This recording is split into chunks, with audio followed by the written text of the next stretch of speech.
Welcome to Inside the Huddle, the podcast where we take a closer look at some of the cool, unique initiatives happening in different organizations around the world. I'm Coach Vic, I'm the host, and as an educational leader, athletic director, and lifelong learner, I'm always curious to know how teams are doing things differently, more innovative, and more effectively. Today we have Dr. Molly Myers as our guest. Dr. Myers is the lower school principal at Shanghai Community International School in Pudong, and we're very honored to have you on our show today. Thank you. So, Dr. Myers, we're just going to kind of jump right in. I know there's some cool things happening there at SCIS, Pudong specifically, around professional learning communities, more commonly known as PLCs in the education world. Can you kind of give me a rundown of what you got going on? Yeah, so I think this is my third year as an administrator. So I transitioned from being a classroom teacher into counseling and learning support, and then into an administrator within the same context that I've worked in for 13 years. So I had been kind of the receiver of PLCs, meaning I was participating in them under other leaders, and I stumbled a lot when I became an admin to figure out how to make it work for me and for our team here. And so this year, I think, was kind of a banner year where we made a shift. And I started the year by prioritizing PLCs. I had done them in the past, but maybe kind of as happenstance, like it was intentional, but it wasn't really successful, in my opinion. So this year we tried a different approach because I was feeling like there was a lot of this great work happening in these kind of isolated meetings or isolated teams. And I wasn't able to connect the dots of how teams are learning, how it's contributing to our overall success within a division. So we moved to Huddle Up platform this year. Quite frankly, it started as like an initiative for me to be able to kind of monitor and hold people accountable, but it morphed over time. So, we set very intentional scheduling at the beginning of the year, and that was really to keep me on track rather than like, oh, we've got space in the faculty meeting schedule, let's shove a PLC in here. It was from day one, we knew we're having this many meetings and we're culminating. We have done a celebration of PLCs every year. So that has been successful. But this year, we started the year, these are the dates, this is the configuration. So people were well informed in advance of the intention, the emphasis, and sort of what is the purpose behind this, rather than like, okay, everybody get together and talk about your data or your goals, which is kind of what was happening. By using Huddle Up, I was able to really zoom in on what teams were working on, their level of contribution, where they were getting stuck. So it gave me a lens into some of that more private work that was happening. And also people started to celebrate visibly the things that they were working towards. And so I think initially PLCs, and I'm being very frank, they were kind of seen as a drag, as like one more thing to do. I don't think people saw them as a way to really guide learning. But actually just 2 weeks ago, I heard someone say, oh, don't worry about it. I was in a middle of the year like evaluative review. And they're like, and I said, how's your goal going? And they're like, oh, I'm working with my PLC from Huddle Up. Isn't that what I'm supposed to be doing? And I was like, yeah, that's what you're supposed to be doing. And so they're like, oh, I've already, gotten feedback from this team and they've already looked at my stuff and I posted it to the Huddle. And so throughout the year, people have been using the platform to really kind of have like a critical group of friends, which was the hope, it was the intention, but it wasn't a directive. But to hear, the end user, meaning the other teachers, say like, well, yeah, duh, I'm already connecting with my PLC on Huddle Up. They've already given me feedback. It reminded me that putting really strong structures in place eliminates the need for me to monitor them, because people are already self-monitoring. They're already connected with a group of people around a central vision. The directions are clear, they're written, they can re-refer. They're not depending on me or another administrator or coordinator to set aside the time and place. The time and place exists on the platform. And so different teams use them to different levels of fidelity.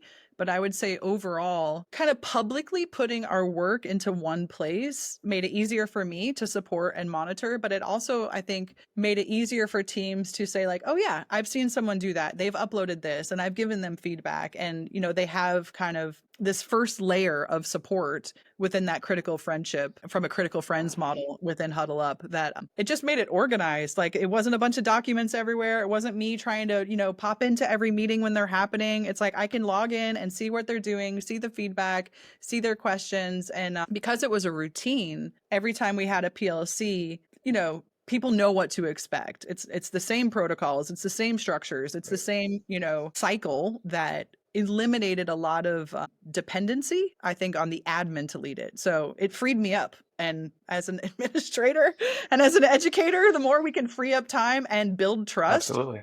it's a Yep. win-win. So it was a shift for me. I knew I wasn't as strong or as successful as some of the peers that I coordinate with a lot here. And I was like, what am I going to try? And yeah, and I think we've done well with it. And people see it as a tool for autonomy, which is something I'm always aiming for. So that's a big share. There's a lot of different things happening within, this PLC. For those listeners who may not be familiar with education, what's the point of a PLC? Like where does this idea like stem from? Well, I've read about controversies of the acronym and differences of opinions. And so typically, my interpretation is a PLC is a data-driven dialogue around student learning. I know in the past, and that's, I think, Dufour and Eaker is kind of the origin of that model of PLC. And so that's the model that I've sort of read into and try to align with. In the past, I think PLCs were you sit around, you talk about your goal, give somebody a thumbs up and move on, where we've really honed in on PLCs being a data-driven dialogue. So yes, the groups, the teams within the huddles are organized around similar goals.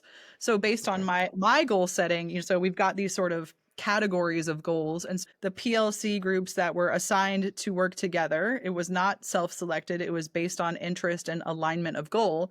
The direction was you're showing up with evidence of something. It could be an assessment, it could be a piece of writing, it could be a video, it could be a photograph.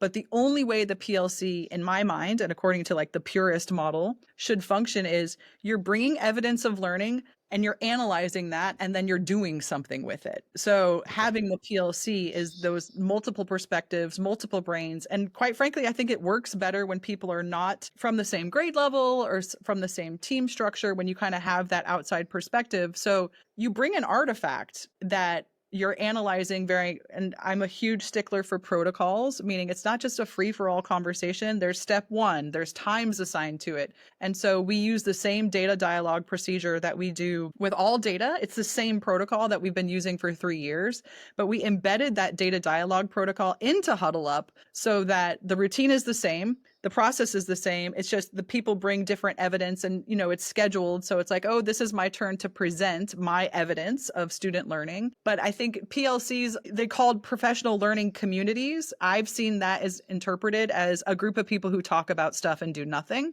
we talk about it, but it's like, it's not leading to any action. But the way I've interpreted and sort of designed this model specifically this year is you're bringing data and evidence on a schedule, and you have the skills and the routines to talk about this evidence so that you can do something for student learning. I think without the artifact, it becomes just another conversation, but it should be related to an artifact that serves as a source of data, whether it's quantitative or qualitative. It neutralizes sort of people's perspectives. You're looking at the student learning, not what did the teacher do. So that's a long answer to a No. So the artifact essentially becomes a third point that keeps everybody on track. Yes, yeah. Okay. So you mentioned that teachers don't self-select. Is it their groups, right? I think that's what you said? Yeah. So they don't self-select their groups, but they do select a goal or a category. Did I understand that right? Yeah. Okay. So I've sort of narrowed my goal setting process as an administrator over time. And just, I think, honestly, for these reasons, because it's very easy for people to set individual goals and have 15 different concepts or topics that are being worked on within a division or a lower school. And so I think a lot of administrators, we've tried to okay, these are our divisional goals, meaning this is my goal for the campus. These are what we're working toward as a collective. Find your pathway within that. And then even more so, you can narrow into your individual context. So when I say that, it's almost like, here's the big goal, funneling down to your individual application of that. But I try to limit it to 2 or 3 main concepts, whether it's literacy or UDL or whatever, it's narrowed into those concepts. And then within that, people can be individualized. But I think, for example, some of our categories, meaning if you're working on social emotional learning, you're going to be partnered with the social emotional learning, other people working on that goal. If you're working on UDL, you're going to be partnered with other people working on UDL. You don't get to pick because your friends are in that group, And so maybe that's limiting choice, but I think it deepens the conversation because there's already an alignment of intention. There's already an alignment of, I value this right now in my career and you do too. So hopefully the richness is more like uncovered or unsurfaced rather than like, oh, I'm doing this. Oh, I'm doing this, sort of the ping ponging. It's like they're Right. all going a similar direction with their own paths, but they're speaking the same language about the same things. So this year I did not let people self-select their groups. They selected their topic. I chose the groups. And then, yeah, it was just another way to, in my opinion, kind of just reduce the clutter of what people Got it. may not be focusing on when they're in this really powerful team and work that needs to sustain behind just the meeting, the 40 minutes once a month or whatever is traditionally, sort of slotted in. So by having that focus and reducing that autonomy of choice, then I've already aligned, in my opinion, I've aligned their value system. So hopefully it deepens their conversations. Right. And then they're talking outside of their friend group that you mentioned. And so they're getting different perspectives with people that maybe they hadn't or wouldn't have normally associated with on a professional level. Yes. Yeah. It's Yeah. very easy for people to, just like kids, sit at the same table with the same people, or, like these are my comfort zone. And so we really focused on like, what's your professional comfort zone, and prioritize those areas of growth versus area of comfort when it comes to sort of these structures. You mentioned some of the topics, Mm-hmm. Universal Design for Learning, UDL, social emotional learning. How many topics do you have right now? I don't think you've spoken I'd have about to that look exactly. I mean, roughly. I think 4 or 5. Okay. I think, Okay. And yeah. how many And people each, per group? it's about 5. Okay. Okay. Yep. Cool. And so you used the term friends in the sense that you didn't want them sitting with their friends. But earlier you also mentioned like friends in the term of like professional academic friends that they become. Can you kind of talk on that a little bit? Yeah. So the term that I'm sure if you rewound, I used the first term as critical friends, which is a structured protocol. I think the way I learned about it from the National School Reform protocols, like critical friends are, for example, when I was in a PLC ages ago, we got to select our protocol. So you could be a critical friends group, you could be a data dialogue group, you could do these different, select a protocol to guide your work. And so when I use the term critical friends, it is a protocol, but I think I interpret that as, it's not you socializing on how was your weekend. It's, I'm going to come watch you teach. I'm going to give you trusting feedback, and I'm going to kind of hold a mirror up to you. I'm going to be critical in a way that helps you grow as a professional. So some of my critical friends are not my friends. In fact, I find that my friends are the least critical of me. And so they're not helpful for my professional growth. And so, we've done the critical friends model in the past, but I think I'm trying to think like how I would summarize it. It felt a little contrived because people didn't have the skill set of that sort of, like you mentioned, the third point neutral thing. It's like, oh, I can give you feedback and I can be critical of whatever it is you're presenting, but you might be presenting a teaching strategy that makes it more personalized versus you're presenting this, students writing. So I think critical friends can turn into a kind of a bad thing. I have some bad things in my head, but like it can be pointed, it can become personalized. So I use the term critical friends as like, these are the people that are going to hold a mirror up to my practice and give me feedback to help me grow. Friends are, I want to eat lunch with you, I want to gossip with you, I want to hang out with you. So I'm sure you could link some resources of other sort of examples of critical friends, but that term is a term that I use like from I think it's National School Reform. They have a protocol for how you give that feedback. But I find that unless you're monitoring that protocol, like people either don't have the skills or the confidence or the comfort to be able to truly give feedback to a peer without that sort of, which is why I like the data dialogue being very specific, as you choose this and you're all doing the same type of work and huddle up. So there's that consistency of that. It's focused on the artifact, not the person. So you've mentioned Huddle Up several times, and clearly they're a sponsor of this podcast. For those who may not be familiar, Huddle Up is a platform that allows, organizations and their members to collaborate both synchronously and asynchronously, but the power lies in the asynchronous part. You mentioned that the in-person meetings that you have with your staff for these PLCs is once a month, I believe. Did I catch It's that right? about once a month. Yeah, we had 6 a year, and then we'll have actually coming up soon, I'm looking at a calendar off to the side. Coming up soon, they are gonna be meeting as a PLC to kind of do some reflective protocols on how did this work for you? Because I wanna know how that process went for them. So the process of using Huddle Up, the platform, like, did they feel an increase in the level of feedback and their own personal growth? So we're doing that soon, and then we have a celebration. It's kinda like a science fair for grown-ups where each PLC team will set up a little booth. They'll bring an artifact that they shared, and then they'll sort of present on how their students have grown. And so that has been, I think, a huge motivator for PLCs is like every year we start the year with saying, and on this date, we're going to have this celebration. We're going to be celebrating not just you talking to me about your goal, but like, how did students grow from this? And I think that at first people were terrified, but this is our third year doing it. And they really look forward, like, I can't wait to set up my booth. And so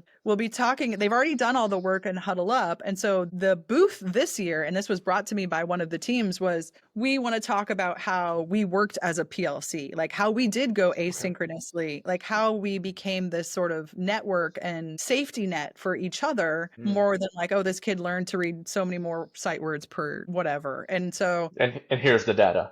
yeah, yeah. And so I think because there's been some very vocal teams that said like, I've leaned on this group all year, which I haven't seen in the past. I don't know if that's exactly because of Huddle Up, but I think the structures are so clear. People are able to check back in and look back. Like Huddle Up offers that. Like it's there when we work together during those 6 meetings a year. But then I know for a fact people are going back and like, oh yeah, so and so shared this. I went back and looked on Huddle Up to see kind of what the feedback we give, or like this person tried this strategy. I remember someone had something really smart to say about that. And, it's all documented. So they have this, again, it becomes its own third point archive for the team is they Right. now have this new thing that exists outside of their brains that they can access and go back to. And over time, as an administrator, I can start to look for patterns and trends with how are teams engaging in this sort of dialogue? What skills might they need to get better to be more independent? Because the goal is for teams to kind of build a culture around data dialogues. And I think Huddle Up makes it easy for that because you can see when they've done it and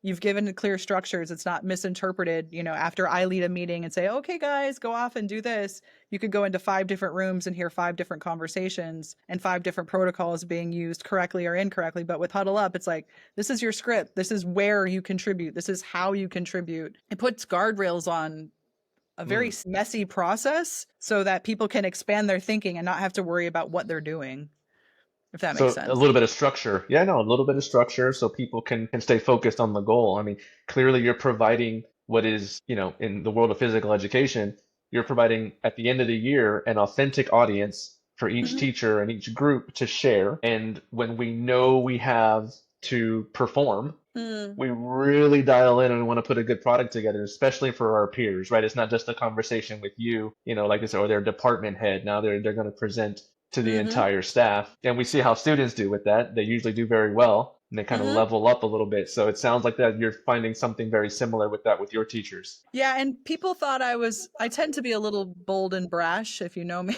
but when I first started this, my first year, the assistants did it too.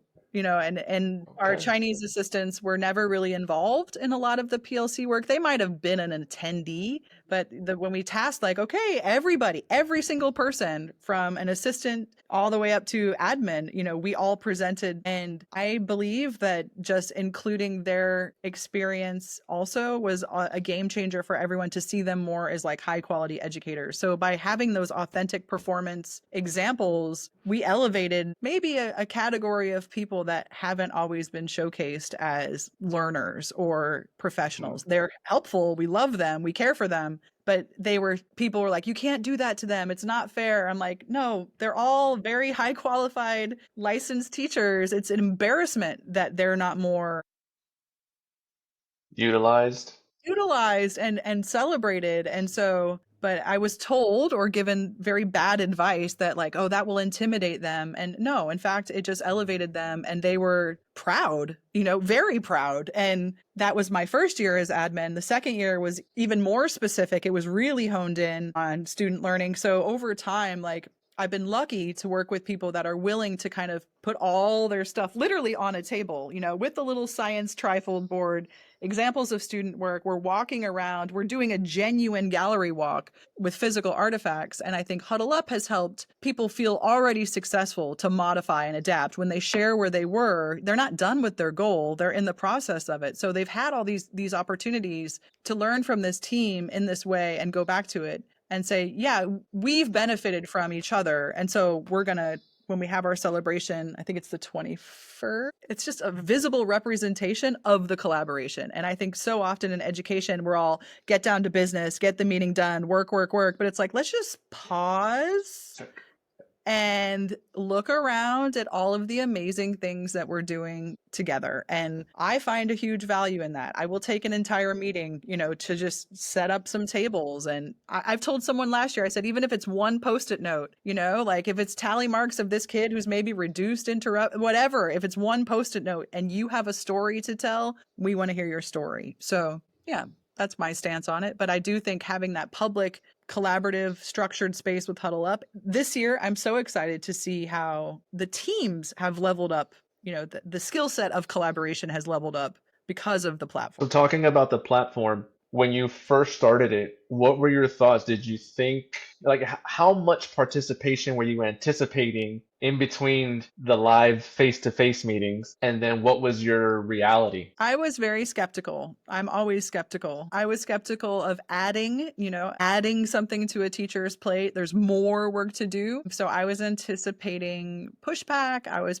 anticipating like eye rolling, and there always is a little bit because I think people had to get familiar with the technical side of things. Even me, like when I designed the sequence of, instructions, huddles, all of that stuff, like it took me not very long to figure out how to use it, but I'm like, okay, yeah, I know how to put documents in. I know how to ask questions and how to set up these things, but what's my goal? And so it took me a while to really choose the protocols, choose the sort of pathway, I guess, for what I was trying to achieve. Like I knew how to use it, but I'm like, how am I going to maximize this tool? I mean, once I did that, and I was straight up with teachers, I said, listen, I'm one administrator. I want to be able to give you feedback, and I want you to have a place where we can check in with each other. And I think I had to sell it a little bit that it's not an accountability measure. Like it's not me wagging my fingers like, did you do your post? Did you comment? And just kind of making sure that people saw it as a space to save time so that when they enter into those meetings, they're not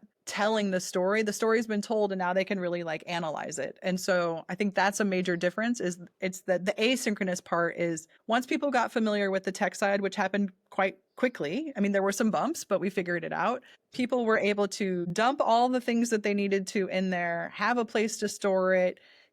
Things were happening at different times of the year. So maybe somebody's goal was sort of really highlighted towards the beginning of the year. Like they were able to put all that stuff in there and comment along the way versus like, oh, I'm waiting for my PLC on May, whatever. That's my day to present. They didn't have to wait for that. They can say, hey guys, I put this in, like, can you look at this and make some assumptions or whatever? And so, yeah, I think it more was a spotlight on you're going to do this great work. I don't want to do it for you. I don't want to have to like chase people down, but like hopefully you benefit from it. So any new initiative needs to be kind of marketed in a way. No, But of course. I had to sell them that like we're saving time and we're very small. Our campus and our division is small. So I tell people like if you're not learning from the person next to you, you're not going to succeed here. So it's not going to come from your principal. That's me. It's going to come from the person whose door is down the hallway or who's working on something that you've never tried. So just honoring that part of learning for adults is like, you don't need to wait for me to tell you to go check it out. Yeah. Go look at this person's post or go walk in their classroom or go ask them more questions about what they said. Absolutely. Now, for me, like as an education leader, that's one of the most untapped or maybe it's unrealized resources is the human capital that actually exists in any school building or on any school campus. Like if you go and have those conversations, if you sit down with somebody, if you ask the questions, it's amazing how much you can learn just inside of your own building. So yeah, Totally. for sure. Totally. And I think it's almost an embarrassment and I'm an administrator. It's an embarrassment to administrators to think that you're the knowledge source and the expert. And I think, having this more visible, I guess, methodology for collaborative learning, I think it made people feel like they don't need me, which is everything I want. Like, I want people to feel like they don't need me and that they got it and they know what to do and they know who to help.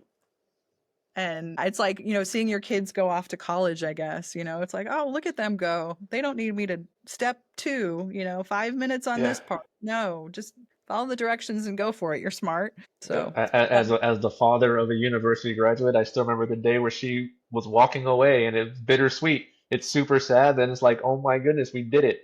yeah. She's confidently walking away to her future. Yeah, totally understand. Let Yeah. me ask you about real quick. Go ahead. Go ahead. Sorry. Go ahead. No, go for it. No. I was just going to say my goal is to create a learning organization. I want an organization that learns autonomously, period. That's always in the background. Fantastic. Yeah. Fantastic goal to have. Yeah, well said too. So on the Huddle Up platform, how often are you seeing like feedback given? Or is it more so a storage place, or is the feedback like actually happening, again, in between those meetings? Yeah, I would say it's a little bit of both. It was a slow ramp, like the on ramp was quite slow for us in the beginning. We do have scheduled times because I wanted to build in time for people to actually engage with the platform. So we did have those artifacts. So those meetings, there's about, I think, 5 or 6 a year. Definitely everyone's sitting and typing while they're in those meetings. So as they're having those professional in-person dialogues, they're recording that stuff Okay. for the person that's presenting. So that you see, obviously, if I were monitoring usage stats, that's a big flush. And then usually in those conversations, people are asking questions like, what if you try this? So if you're in my PLC and you're presenting and you're sharing something, and I, as your, collaborative critical friend, whatever you want to call it, would say like, hey, Vic, what if you considered, trying this strategy? Oh yeah, that's great. I'm going to consider that. And then say, and people have kind of developed maybe not a consistent habit, but there are, there's definitely rock stars within that are shaping this sort of behavior, saying, all right, post something within a week and we'll comment on it. We want to see how it goes. So I think there are teams within their PLCs that are kind of giving micro goals to their other collaborators and saying like, yeah, take a snap a photo. And I've seen that come through more of these dribbles. And then there's kind of this like, when I monitor and look at that stuff, it's almost like not an inside joke, but like there's a story that I don't know the full picture, but I can tell that somebody had an idea, somebody thought it was a good idea, somebody said they're going to try it, and then these other group of people are curious, how did it go? And I think that alone, so that's where, it is kind of the storage element, but it's more of a follow-up. Like I've presented this sort of problem or scenario or whatever in my time to present in the PLC time. And then the trick, well, everyone goes off and does their business. Then how did it go is happening.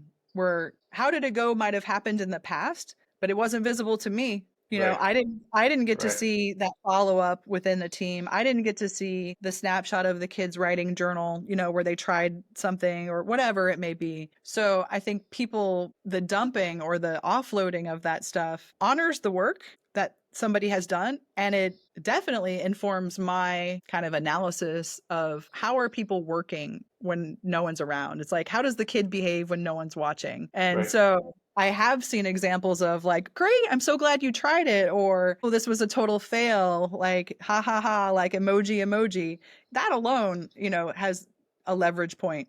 Like it doesn't always Yeah. have to be about data. Like I said, if I'm creating a community of learners that is celebrating their efforts and failures, it's paying dividends. It'll just keep metastasizing. So I've seen that, but I definitely, most of the posting and the frequency is around the scheduled times. But like I said, there's some high performing teams and high performing individuals that are elevating the behaviors by how's it going? Kind of it's like a chat room, in some ways around their efforts. And so I like to see that. It's cool to see. Yeah, of course. But that's also kind of the autonomy you talked about too, right? Some Yeah. teams are taking it and running with it and maximizing, and other teams are using it for, what they want to use it for at the end of the day. But they're all still pulling in the same direction, trying to learn more, helping each other out, so that at the end, when they have this authentic performance moment, they're going to put forth the best product possible. Yeah. Yeah. I've also used Huddle Up like when I'm teaching new kind of content to people. And I know like we're talking about PLCs now, but I use it for orientation. So at the beginning of the year, like I set up my orientation, like this is what I need you to know. I need to check in that you've read these handbooks, you've done this. And that makes it easier for me to plan orientation. So as a platform, I see it as a learning tool. And for the PLCs, the learning is the ability and the skill set to collaborate effectively. So yes, they're learning about their goals and, you know, the things they're working towards as individuals, but I keep going back to they're learning how to learn as a community and how to collaborate and do it in a way that they can point to the origin, you know, like they understand that data dialogue comes from somewhere. PLCs come from, you know, Dufour and Eaker. Like I always tell people, it's not my personality that's driving these things. I'm picking and choosing strategies and structures from other places that I value. And just like we would with kids, like it's not because I'm particularly keen on this. It's just we have to increase high functioning behaviors as professionals. And so I don't know. I try to demystify it for people and it seems to work.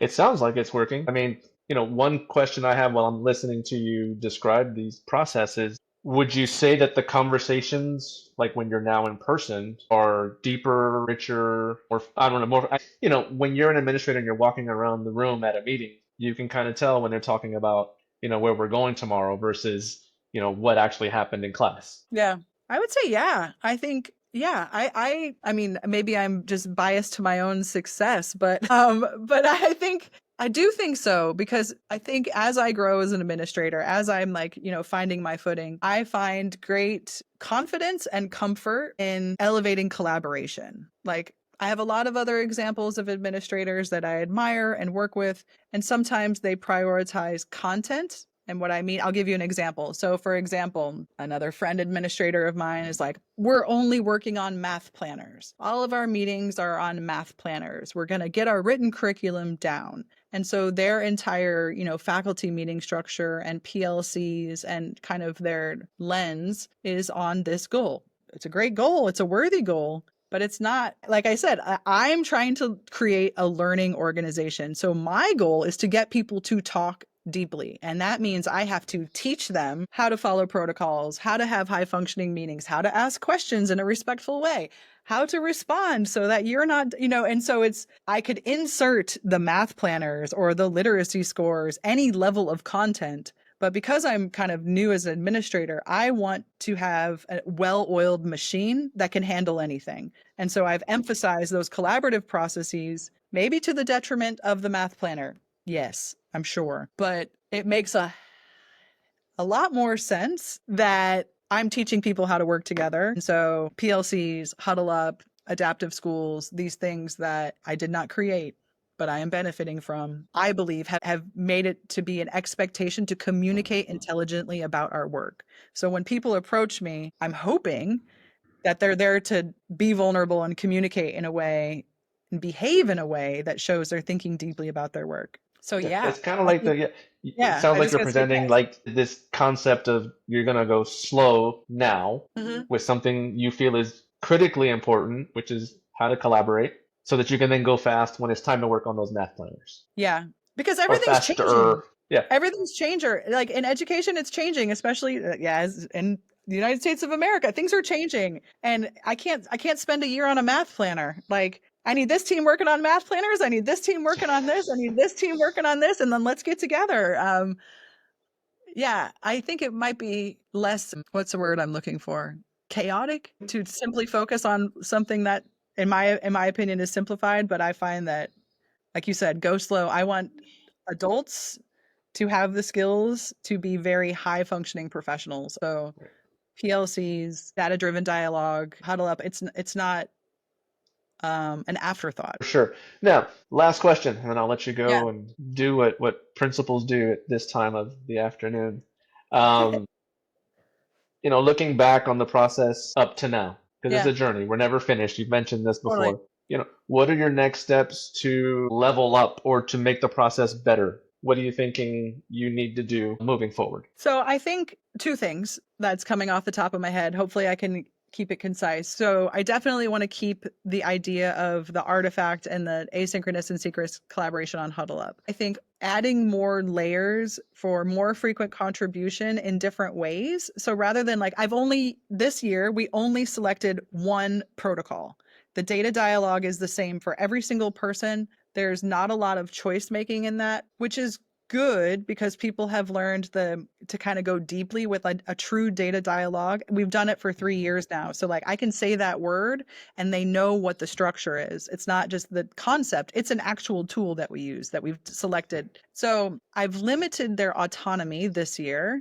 And I'm hoping to expand their autonomy because I want to show them, and I do believe that they can start to select protocols and other styles of collaborative conversations around data or evidence rather than only like being prescribed this thing that I say they have to do. It's designed this way. You must fill in these boxes and blanks. So I'm going to continue with Huddle Up because it is a very useful tool. The two things that I want to improve are having more kind of not, I see them kind of as like challenges, like, oh, just as a reminder, snap a pic of like something to send to your PLC and Huddle Up. Like, so not making it only about those meeting structures, but it's also just sort of like a platform, almost like a Padlet or, some other sort of version where you're contributing for different reasons along the scope of the year rather than this is our time, we only do this. So expanding the scope. And then secondly, giving more tailored approaches to protocol selection. So maybe there's a team that's working on, let's say, behavior or social emotional learning.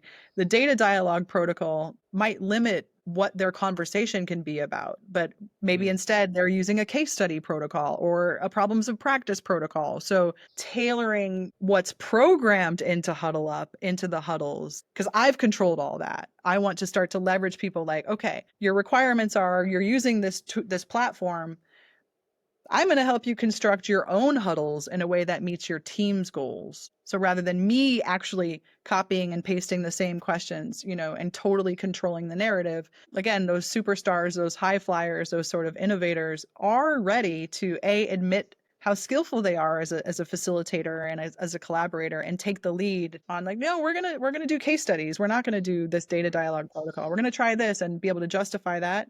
And then also leveraging just the tech side of it. So I'm not the one setting up those pages, that other people are kind of taking ownership too and possibly finding uses for their own teams in other ways. So it's just another layer to like a tool we can use in different ways. But I've controlled a lot up until this point, and I'm okay with that. But I think there's an opportunity to leverage the skills and ideas of other people because I trust them. They've learned a lot, when it comes to how to make this stuff work. So going slow to go fast was helpful, and I was copying other people's models, and it didn't work for me. So I had to kind of find my own way. Well, before we come to an end, I usually give guests the chance, that's a shout out moment. So if you want to send a shout out to any members of your teams or thank anybody in particular up to your journey at this point, the floor is totally yours to do that.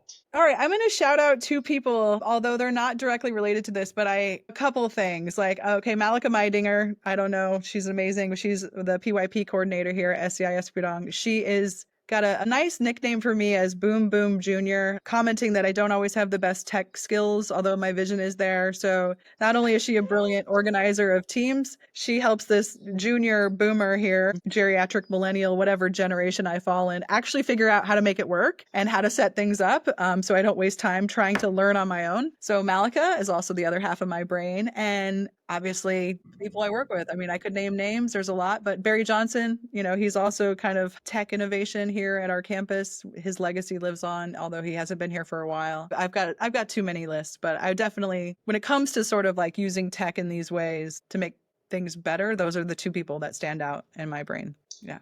But I have a long list of people to thank. I'm very grateful. Yeah, no, we usually all do, right? But yeah. Yeah. Just wanted to give you an opportunity to shout out a couple people. Dr. Myers, I want to thank you for being with us here on Inside the SCIS Pudong Huddle, but sharing kind of your processes, your thinking, super innovative work you're doing there. Congratulations. Thank you. I'm sure you will continue to level up your processes and level up your staff and allow your staff the space to kind of grow professionally. And so if we were all only so lucky to have an administrator like you that would allow us to do that. But no, Well, for thank real, you. hats off, hats Thank off. you. And I look forward to hearing some more, maybe get some videos or some pictures of the upcoming Yeah, it's coming up. End of year. Yeah, that'd be great. We can always cycle back and do a quick Yeah, yeah. podcast episode to showcase that. But yeah, thanks for letting us in. Thanks for letting us You're welcome. kind of pick your brain a little bit. It's really appreciated. I know your time is very valuable and scarce, so very much appreciate it. Thank you so much. Thank you.